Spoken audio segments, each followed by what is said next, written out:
জঙ্গলের পাশে দেখা যাচ্ছে যে রিসর্ট তৈরি হচ্ছে, হোমস্টে তৈরি হচ্ছে। আর কিন্তু কাদের অনুমতি ছিল এই কংক্রিটের জঙ্গল তৈরি করা? জঙ্গলে মুখ্যমন্ত্রী এখন হঠাৎ করে এই সমস্ত বিষয় নিয়ে কথা বলছে। দেখুন, সর্বোচ্চ পর্যায়ের ভাওতাবাজ যদি কেউ হতে পারে, আমি মনে করি সেটা হচ্ছে আমাদের রাজ্যের বর্তমান মুখ্যমন্ত্রী। আপনাদের এখানে, আপনারা যেখানে দাঁড়িয়ে আছি, এখানকার আশপাশে ২ চব্বিশ পরগনায় জলাশয় বুঝিয়ে অট্টালিকা তৈরি করেছেন, আর ওখানে জঙ্গল কেটে অট্টালিকা তৈরি হয়েছে। অর্থাৎ দুটো ক্ষেত্রেই প্রকৃতিকে কিভাবে বেঁচে দেওয়া যায় রাজ্যের মুখ্যমন্ত্রীর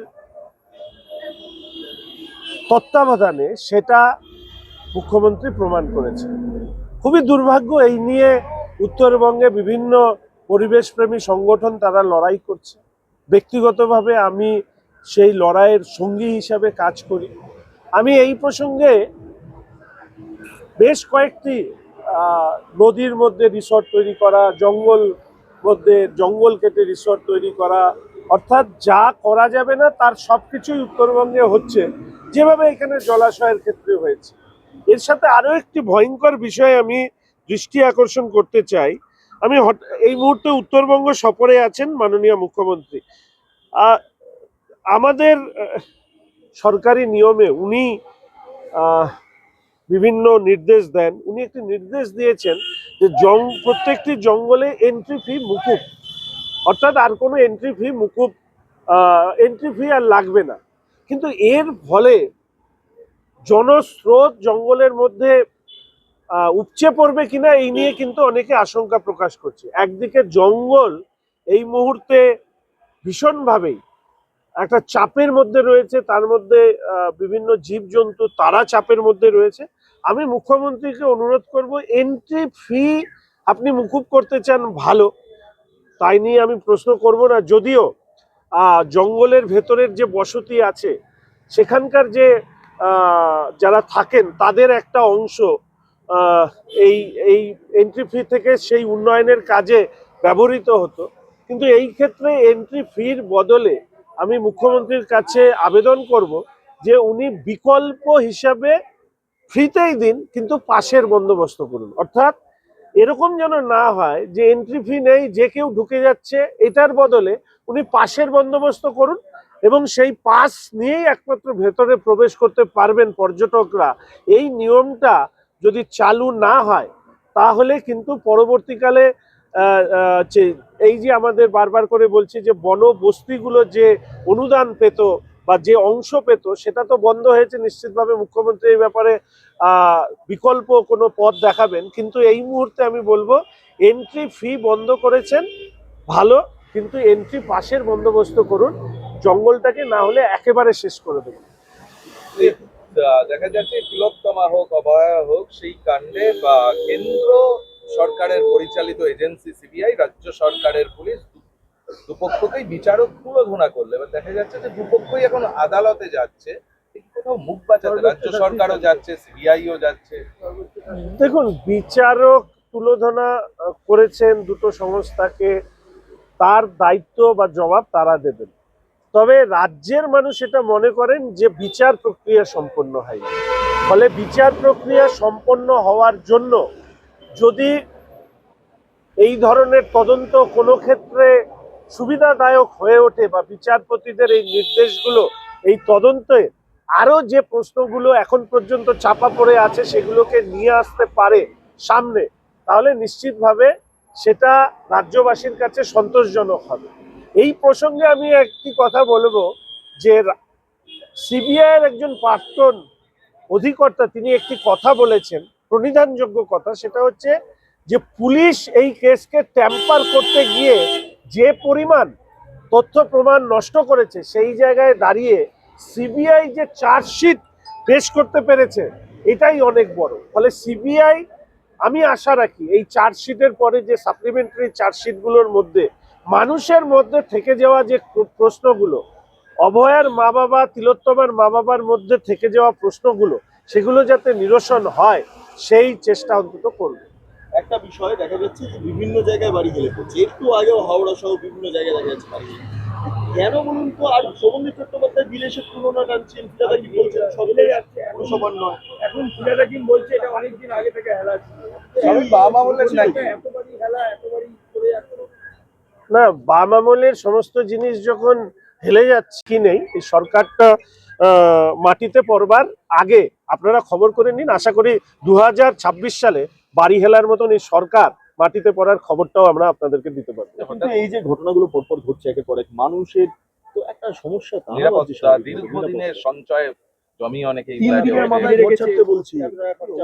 দেখুন, এই যে এই শহরের বেশিরভাগ মানুষ তৃণমূল কংগ্রেসকে পরপর নির্বাচনে, কর্পোরেশন নির্বাচন, বিধানসভা নির্বাচন এবং লোকসভা নির্বাচনে তারা এই সরকারের পাশে বা এই দলের পাশে দাঁড়িয়েছে। আজকের দিনে দাঁড়িয়ে মানুষ নিশ্চিতভাবে এটা বিবেচনা করবেন যে কাদের পাশে ওনারা দাঁড়িয়েছিলেন, আর এটা প্রশাসনের দায়িত্ব এই মানুষগুলোর নিরাপত্তা বা এই হেলে পড়া বিল্ডিং এর কারণে যাতে প্রাণহানির মতন ঘটনা না ঘটে, সম্পত্তি ধ্বংসের মতন যেটা ঘটনা যাতে না ঘটে, সেই ব্যাপারে নিশ্চিত করা। আশা করি প্রশাসন বন্দোবস্ত নেবেন, নাহলে পরবর্তী পর্যায়ে যারা এখানে আছেন তারাও নিশ্চয়ই আইন আদালতের দ্বারস্থ হবে। প্রয়োজনে তারা আমাদের সহযোগিতা চাইলে আমরা সহযোগিতা করব। একটু আগে দেখা গেল মালদাতে বন্দুক নিয়ে কম্পিটিশন চলছে, গুলি চালানো হচ্ছে, গুলি চালানো হচ্ছে, একটা স্পোর্টস কম্পিটিশনের উদ্বোধন ভাবা যায় মানে এটা হতে পারে এবার কি? টেস্ট করছে, টেস্ট, বিভিন্ন টেস্টের কারণে কিছু ওদের নেতা মারা গেছে তৃণমূলের। এখন এইভাবে টেস্টের পরে আরো কিছু নেতা মারা যাবে কিনা সেটা সময় বলবে। প্রশাসন কোন জায়গায় আছে আজকে চোখে আঙুল দিয়ে দেখিয়ে দেওয়া হলো। মুখ্যমন্ত্রী এই মুহূর্তে উত্তরবঙ্গে আছে। এর আগে আমরা দেখলাম যে একজন আদিবাসী মহিলা, তার উপরে শারীরিক অত্যাচার করে খুন করা হলো। এবার দেখলাম, এতদিন শুনতাম যে এই টি টেস্টার, অমুক টেস্টার, এখন তো পশ্চিমবঙ্গে মানে প্রকাশ্য দিবালোকে গুলি টেস্টিং হচ্ছে। ভালো, মুখ্যমন্ত্রী যেমন রাজ্যও তেমন। শুভেন্দু অধিকারীর প্রশংসা করছেন কুণাল ঘোষ, অভিষেক বন্দ্যোপাধ্যায়ের প্রশংসা করছেন শান্তনু ঠাকুর, হুমায়ুন কবির, অধীর চৌধুরীর প্রশংসা করছেন। এই যে মানে বিরোধীদের প্রশংসা, এটা কি নতুন ট্রেন্ড নাকি? দেখুন, কে কি বলবে সেটা তার বিষয়। যার প্রশংসা করছেন, যিনি করছেন, তারা হয়তো একে অপরে এটাও জানেন না যে কে কার প্রশংসা করছেন। ফলে এই ধরনের বিষয়গুলো সংবাদ মাধ্যমের আলোচনার জন্য হয়তো জায়গা নিতে পারে, কিন্তু এই মুহূর্তে ভারতীয় জনতা পার্টির রাজনীতি লক্ষ্য একটাই, পশ্চিমবঙ্গের বুকে দাঁড়িয়ে তৃণমূল কংগ্রেসের সরকারকে উৎখাত করা। ওয়াকআপ নিয়ে যে জেপিসি, তাতে বিশৃঙ্খলা হয়েছে এবং সেই বিশৃঙ্খলার জন্য কল্যাণ ব্যানার্জি সহ 9 জন এমপিকে সাসপেন্ড করা হয়েছে। আমরা তো এর আগেও বলেছি, কল্যাণ ব্যানার্জির ভূমিকা জেপিসির অভ্যন্তরে, বিশেষ করে যে ধরনের আচরণ উনি করেছে, সেটা কখনোই সমর্থনযোগ্য নয়। আর সাসপেনশনের বিষয়, এই বিষয়গুলো সংসদীয় কমিটির পক্ষ থেকেই আমাদের লোকসভার যারা নেতৃত্ব আছেন তারাই করেন। দেবলীনা হেমব্রমকে সিপিআইএম জেলা সম্পাদক করেছে। সিপিএম যেখানে যেখানে সক্রিয় রাজনীতি করে সেখানে সম্ভবত এটা এই প্রথম। 61 বছর সময় লেগে গেল সিপিএম এর। এক মহিলা, দ্বিতীয়ত তিনি উপজাতি থেকে বিলং করেন। বামপন্থীরা, বিশেষ করে সিপিআইএম, বলে এক আর করে আরেক। সব থেকে বেশি মহিলাদের অধিকার নিয়ে প্রশ্ন তোলা সিপিএম আজকে 61 বছর পরে সে প্রথম তার জেলা সম্পাদক মহিলা করছে, তাও কখন, যখন ক্ষমতায় নেই। ক্ষমতায় থাকলে এই সিপিএম এ মহিলাদের কোনো স্থান নেই। আমি সেদিন দেখছিলাম নেতাজিকে নিয়ে অনেক বড় বড় শব্দ চয়ন করা হচ্ছে, অথচ এই নেতাজিকেই একসময় বামপন্থীরা তোজোর আমি আর শব্দটা উচ্চারণ করতে চাই না। ফলে সিপিএম এর নেতৃত্ব দ্বিচারিতায় ভরা, এবং তার কারণেই আজকের দিনে দাঁড়িয়ে বামপন্থীদের পশ্চিমবঙ্গে এই দশা হয়েছে। এবং আরএসএস কে মালাইন করতে বিভিন্ন পোস্ট ইতিমধ্যে সিপিএম এর তরফে নেতাজিকে কেন্দ্র করে ছড়ানো হয়েছে। একটা খুব গুরুত্বপূর্ণ, 1938 সালে গণশক্তি বেরোতো, সেই গণশক্তির একটা কপিকে সামনে রেখে নেতাজি সুভাষচন্দ্র বসু গণশক্তিতে লিখেছেন, এই ছবিটা ছড়ানো হচ্ছে। 38 সালে গণশক্তি ছিল? লজ্জা রাখবার জায়গা কোথায় বামপন্থীদের? গর্তে তো চলে গেছে, এরপরে মহাশূন্যে হারিয়ে গেছে।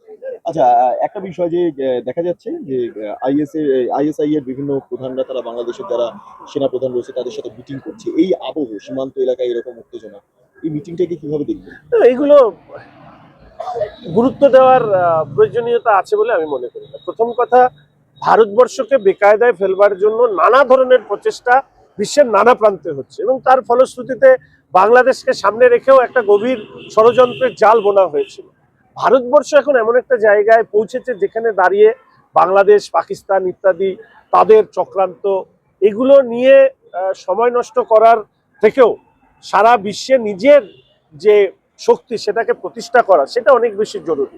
আমার মনে হয় ভারতবর্ষের বিদেশ মন্ত্রক যথেষ্ট ওয়াকিবহল এই নিয়ে, এবং সারা বিশ্বের বিভিন্ন রাজনৈতিক বিশ্বের প্রধানদের সাথে যে ধরনের সম্পর্ক রাখা দরকার যার মধ্যে দিয়ে এই ধরনের ষড়যন্ত্রকে উৎখাত করা যায় সেই কাজ সুন্দরভাবে এই বাংলাদেশ ইস্যুতে আরেকটা বিষয়, সাইফ আলী খানের উপর যে আক্রমণ হয়েছে, যে মূল অভিযুক্ত শরীফ আলী, সে বাংলাদেশের নাগরিক, সেখানে ভুয়ো পাসপোর্টে ভারতবর্ষে ছিল। অনুপ্রবেশজনিত সমস্যা নিয়ে তো ভারতীয় জনতা পার্টি বারংবার ধরে চলছে, এবং এই ক্ষেত্রে পশ্চিমবঙ্গ অনুপ্রবেশকারীদের স্বর্গরাজ্যে পরিণত হওয়া, এখানে দেশ বিদ্বেষী দেশদ্রোহী রাষ্ট্রদ্রোহীদের স্বর্গরাজ্যে পরিণত হওয়া, এবং পরবর্তীকালে আজকের দিনে দাঁড়িয়ে সৈফের সাথে যে ঘটনা ঘটেছে এবং তার সাথে অনুপ্রবেশের যে বিষয়টি সেগুলো নিশ্চিতভাবে খতিয়ে দেখা হবে, এবং এর সাথে অন্য কোনো যোগাযোগ আছে কিনা সেটা সময়ের মধ্যে প্রকাশিত হবে। শেষ প্রশ্ন, আজকে কলেজ স্কোয়ার থেকে মিছিল আছে আপনাদের, এবং এটা শুভেন্দু অধিকারী করছেন এই স্বাস্থ্য দপ্তরের বিভিন্ন সমস্যা নিয়ে, স্যালাইন কাণ্ড নিয়ে, এবং সেখানে অভয়া ইস্যুও একটা জায়গা থাকছে। ফলে আজকের এই মিছিলটা কতটা গুরুত্বপূর্ণ আপনাদের কাছে? পশ্চিমবঙ্গের মাটিতে সরকার বিরোধী সমস্ত আন্দোলনই গুরুত্বপূর্ণ, ফলে এই মিছিল ঠিক ততটাই গুরুত্বপূর্ণ।